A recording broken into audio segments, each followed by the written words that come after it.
واستغفروا ربكم ثم توبوا إليه إن ربي। এই ধরনের Islamic status video বর্তমানে খুবই ট্রেন্ডে আছে। ভিডিওগুলিতে মিলিয়ন বিলিয়ন ভিউজ আসছে। আপনিও চাইলে আপনার ফেসবুক পেজ কিংবা ইউটিউব চ্যানেলের মধ্যে এই ধরনের ইসলামিক স্ট্যাটাস ভিডিও ছেড়ে আপনার ইউটিউব চ্যানেলটি গ্রো করতে পারেন। আপনার ভিডিওতেও মিলিয়ন মিলিয়ন ভিউজ আনতে পারেন। তো this is Abdul Masum and welcome to my another videos. আজকের এই ভিডিওতে আমি আপনাদেরকে শেখাবো কীভাবে ইসলামিক স্ট্যাটাস ভিডিও খুবই সুন্দরভাবে তৈরি করবেন। তাইলে চলুন কথা না বাড়িয়ে মোবাইল স্ক্রিনে যাওয়া যাক। Hey guys, welcome to my channel. আজকের ভিডিও টপিক ছিল কিভাবে মোবাইল ফোন দিয়ে viral Islamic status video create করবেন। তো এরকম ভিডিও ক্রিয়েট করার জন্য তোমাকে 3টি স্টেপ ফলো করতে হবে। First step, background video. এখানে তোমাকে এমন ভিডিও চুজ করতে হবে যা তোমার ভিডিওকে আকর্ষণীয় করে তুলবে। এবং সেকেন্ড স্টেপ হচ্ছে প্রফেশনাল ভয়েস। এখানে চাইলে তুমি নিজের ভয়েসও ব্যবহার করতে পারো। থার্ড অ্যান্ড লাস্ট স্টেপ হচ্ছে ভিডিও এডিটিং। ব্যাকগ্রাউন্ড ভিডিও এবং ভয়েস মিলিয়ে নতুন একটি ভিডিও ক্রিয়েট করার প্রসেস। তাহলে ফার্স্ট স্টেপ দিয়ে শুরু করা যাক। ফার্স্ট স্টেপ হচ্ছে ব্যাকগ্রাউন্ড ভিডিও। এজন্য তোমাকে প্লে স্টোরে গিয়ে সার্চ করতে হবে পিন্টারেস্ট লিখে। পিন্টারেস্ট লিখে সার্চ করার পর প্রথমেই যে অ্যাপসটি চলে আসবে এটি ইনস্টল করে নেবে। ইনস্টল হয়ে গেলে আপনারা ওপেন করে নেবেন। অ্যাপসটি ওপেন হয়ে যাওয়ার পর তোমাকে সব প্রসেস পেরিয়ে এসে হোম পেজে নিয়ে আসবে। তো আমি যেহেতু আগে ইনস্টল করে রেখেছি এজন্য দেখতে পাচ্ছেন আমি আমার জিমেল দিয়ে লগ ইন করে নিয়েছি। তোমরাও এরকম গুগল দিয়ে সাইন ইন করে নেবে। সাইন ইন হয়ে যাওয়ার পর তোমরা হোম পেজে চলে আসবে। এখানে তোমরা অনেক সুন্দর ফটো দেখতে পাবে। তোমরা চাইলে এগুলোকেও ব্যাকগ্রাউন্ড ভিডিও হিসেবে ব্যবহার করতে পারো। আবার নিচের দিকে চলে গেলে দেখতে পাবে বিভিন্ন ভিডিও আসবে। এখান থেকে তোমাদের পছন্দ মতো যে কোনো একটি ভিডিও সিলেক্ট করবে, তারপর দেখতে পাবে নিচে শুধু ভিডিওই আসবে। তো এখান থেকে তোমরা ভিডিও সিলেক্ট করে নেবে। আবার চাইলে যদি এখানে ভিডিও পছন্দ না হয় তাহলে পিন্টারেস্ট অ্যাপসের হোম পেজে দেখতে পাবে সার্চ বার আছে। এখানে তোমার ইচ্ছা মতো যেরকম ভিডিও তোমরা চাইবে সেরকম ভিডিও টাইটেল লিখে সার্চ করবে, দেখতে পাবে সেরকম ভিডিও চলে আসছে। যেমন তোমরা সার্চ করতে পারো ইসলামিক ভিডিও, বিউটিফুল সিন বা ন্যাচারাল ভিডিও, এরকম শব্দ লিখে সার্চ করলে দেখতে পাবে তোমাদের ইচ্ছা মতো ভিডিও চলে আসবে। তো যে ভিডিও তোমাদের পছন্দ হবে সেই ভিডিওর সিলেক্ট করবে। তারপর এখানে শেয়ার বাটন আছে, শেয়ার অপশনে ট্যাপ করবে। তারপর ভিডিও ডাউনলোড আর যে করে একটি অ্যাপস, যেমন আমার এখানে আছে স্ন্যাপটুব, এবং চাইলে তোমরা বিডমিট থেকেও ডাউনলোড করতে পারো। তো ভিডিওটি ডাউনলোড হয়ে যাওয়ার পর তোমাদের ফার্স্ট স্টেপ কমপ্লিট হয়ে যাবে। এরপর সেকেন্ড স্টেপ হচ্ছে ভয়েস। তো আমি আগেই বলেছিলাম তোমরা নিজেদের ভয়েসও ব্যবহার করতে পারো যদি তোমরা প্রফেশনালভাবে ভিডিও ভয়েস দিতে পারো। আর যদি না পারো তাহলে তোমরা চলে যাবে ইউটিউবে গিয়ে সার্চ বারের মধ্যে তোমরা যেই রকম ভিডিও চাচ্ছ সেই রকম ভিডিও লিখে দিবে। এরপর লিখবে ব্ল্যাক স্ক্রিন, ঠিক আছে? যেমন আমি লিখছি, এখানে দেখতে পাচ্ছ কোরআন ভিডিও ব্ল্যাক স্ক্রিন, দেখতে পাচ্ছ, লিখে সার্চ করবে। তোমরা চাইলে সাথে কপিরাইট ফ্রিও অ্যাড করতে পারো। এরকম ভিডিও দেয়াই হয় অন্য ভিডিওতে ব্যবহার করার জন্য, সো কপিরাইট আসার কোনো চান্সই নেই। তো এখানে দেখতে পারবে তোমরা ব্ল্যাক স্ক্রিনের মধ্যে অনেক ভয়েস চলে আসবে। তো এখান থেকে তোমরা সিলেক্ট করবে, একটির পর দেখতে পাবে অন্যটি আসবে। যে কোনো একটি ভিডিওতে গেলে নিচে দেখতে পাবে ব্ল্যাক স্ক্রিনের মধ্যে আরও বেশ কয়েকটি ভয়েস চলে আসবে। তো এখান থেকে যেমন দেখতে পাচ্ছ আমি এই কোরআন তেলাওয়াতটি সিলেক্ট করলাম। তারপর যে ভিডিওটি তোমার পছন্দ হবে এখানে সেই আগের প্রসেস অনুযায়ী শেয়ার বাটন ট্যাপ করবে। তারপর এখান থেকে স্ন্যাপটুব অথবা বিডমিটের মাধ্যমে ডাউনলোড করে নেবে। তো এই তোমার দ্বিতীয় স্টেপ পূরণ হয়ে গেল। এবার লাস্ট স্টেপ হচ্ছে ভিডিও এডিটিং। ভিডিও এডিটিং করার জন্য প্রয়োজন হবে ক্যাপকাট অ্যাপটি। তো প্লে স্টোরে গিয়ে সার্চ করবে ক্যাপকাট লিখে। প্রথম যে অ্যাপটি চলে আসবে এটি ইনস্টল করে নেবে, সে পর্যন্ত ওয়েট করবে।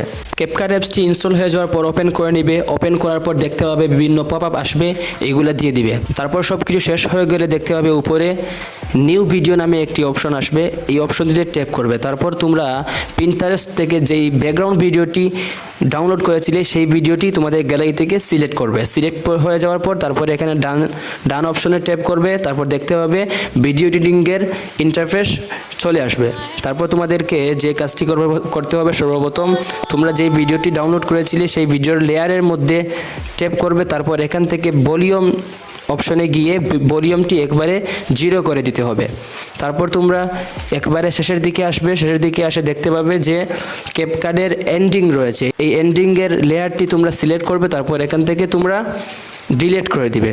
ওকে, এরপর তোমাদেরকে যে কাজটি করতে হবে, তোমাদের ভিডিও যদি একটু লম্বা হয় তাহলে যতটুকু তোমরা রাখতে চাচ্ছ সেইগুলো রেখে বাকিগুলো কেটে দিতে হবে। তো কেটে দেওয়ার জন্য প্রথমে ভিডিও লেয়ারটি সিলেক্ট করবে, তারপর এইভাবে ধরে তোমরা কেটে নিতে পারবে। আবার চাইলে তোমরা ভিডিওটি সিলেক্ট করে তারপর এখানে স্প্লিট নামে একটি অপশন দেখতে পাচ্ছ, এই অপশন দিয়ে ট্যাপ করলে দেখতে পাবে ভিডিওটি দুই ভাগ হয়ে যাবে। তা এখান থেকে তোমরা যেই ভাগটি রাখতে চাচ্ছ সেটি রেখে অন্যটি সিলেক্ট করে ডিলিট করে দিবে। তো এই কাজ শেষ।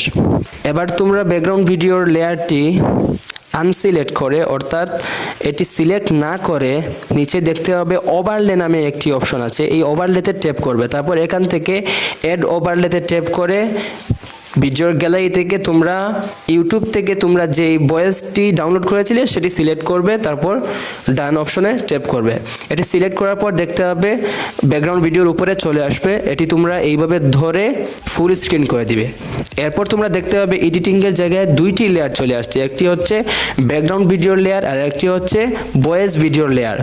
তোমরা ভয়েস ভিডিওর লেয়ারতে ট্যাপ করবে, এটি সিলেক্ট করবে। এটি সিলেক্ট করার পর নিচে 4 নম্বর অপশনে দেখতে পাচ্ছ স্প্লিট নামে একটি অপশন রয়েছে, এই অপশনটিতে ট্যাপ করবে। তারপর এখানে দেখবে ফিল্টার নামে একটি অপশন রয়েছে, এই অপশনটিতে ট্যাপ করে নিচে 100% করে ওকে করে দিবে। এবার দেখতে পাচ্ছ ভয়েসের যে ব্ল্যাক স্ক্রিনটি এটি রিমুভ হয়ে গেছে, শুধুমাত্র টেক্সটই রয়ে যাবে। তো হয়ে গেল তোমার ভিডিও এডিটিং। ভিডিও এডিটিং শেষ হওয়ার পর এখানে তোমরা আরেকটি কাজ রয়ে গিয়েছিল, এটি তোমরা প্রথমে করার প্রয়োজন ছিল, আমি বলতে ভুলে গিয়েছি। তোমরা নিচের দিকে দেখতে হবে এক্সপোর্ট রেশিও নামে একটি অপশন রয়েছে, এটিতে ট্যাপ করবে। তারপর এখান থেকে টিকটকের যে সাইজ 9:16 এই অপশনটিতে সিলেক্ট করে ওকে করে দিবে। ঠিক আছে, এটি তোমরা প্রথমেও করতে পারো আবার শেষেও করতে পারো, কোনো সমস্যা নাই। এবার যখন তোমার ভিডিও এডিট হয়ে যাবে তোমরা চাইলে এখানে যে ব্যাকগ্রাউন্ড ভিডিও রয়েছে এটার মধ্যে তোমরা বিভিন্ন অ্যানিমেশন এড করতে পারো, যেমন প্রথমের দিকে অ্যানিমেশন এড করতে পারো, শেষের দিকে অ্যানিমেশন এড করতে পারো। তো আমি প্রথম দিকে অ্যানিমেশন এড করছি না, শেষের দিকে অ্যানিমেশন এড করছি। শেষের দিকে অ্যানিমেশন এড করার জন্য তোমরা ভিডিওটি সিলেক্ট করবে, তারপর অ্যানিমেশন নামে যে অপশন রয়েছে এখানে গিয়ে ইন আর আউট নামে দুটি অপশন পাবে। ইন মানে হচ্ছে প্রথম দিক আর আউট মানে হচ্ছে শেষ দিক। যেহেতু আমি শেষ দিকে অ্যাড করতে চাচ্ছি তাই আমি আউট সিলেক্ট করলাম, তারপর এখান থেকে আমার কাঙ্ক্ষিত অ্যানিমেশনটি দিয়ে দিলাম। ঠিক আছে, এবার যখন তোমার সম্পূর্ণ ভিডিও এডিট হয়ে যাবে উপরে দেখতে পাচ্ছ এক্সপোর্ট নামে একটি অপশন রয়েছে, এটিতে ট্যাপ করবে। যেহেতু আমরা ফ্রিতে ইউজ করছি এজন্য একটি অ্যাড দেখতে হবে, অ্যাডটি দেখা কমপ্লিট হয়ে গেলে ব্যাক করে চলে আসবে। ব্যাক করে চলে আসলে দেখতে হবে অটোমেটিক ভিডিওটি এক্সপোর্ট হয়ে যাবে। এবার আমি তোমাদেরকে গ্যালারি থেকে দেখাচ্ছি কীরকম ভিডিওটি হলো।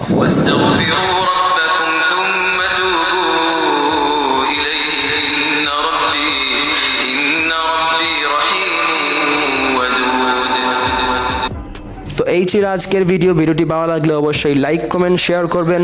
আর যদি ভিডিওটি কীভাবে আপলোড করতে হয় সেই টিউটোরিয়ালটি দেখতে চান তাহলে কমেন্ট করুন ইউটিউব শর্ট লিখে, তাহলে আমি পরবর্তীতে সেই প্রসেস তোমাদেরকে দেখিয়ে দিব। ততক্ষণ পর্যন্ত ভালো থাকুন, সুস্থ থাকুন, আল্লাহ হাফিজ, আসসালামু আলাইকুম।